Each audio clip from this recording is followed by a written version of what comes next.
High বন্ধুরা, কেমন আছো তোমরা সবাই? আশা করি নিশ্চয়ই ভালো আছো আর অনেক ভালো থাকো। আমিও ভালো আছি।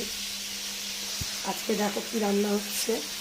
এই যে বেগুন ভাজা, বেগুন ভাজার সাথে লঙ্কা না হলে জমে না, ওই জন্য। দেখো ডিম হবে, ডিম আমাদেরগুলো ভেজেছি আর বাচ্চাদেরটা ভাজিনি, ছেলেদেরটা ভাজিনি, কেননা ওদেরকে আমি ভেজে ডিমটা দিই না। আর এই যে ডিমের তরকারি হচ্ছে, আবার রান্না কমপ্লিট হলে পুরো রান্না দেখাবো। হ্যাঁ, আর এই যে এখানে এই দেখো, এই যে ভাত হয়ে গেছে। এই দেখো তরকারিটা প্রায় কষানোর পথে। এই দেখো তরকারিটা কষছে। এই দেখো রান্না প্রায় শেষের পথে, আর একটুখানি হলেই হয়ে যাবে গরিবের রান্না রেডি। এই দেখো রান্না পুরো রেডি।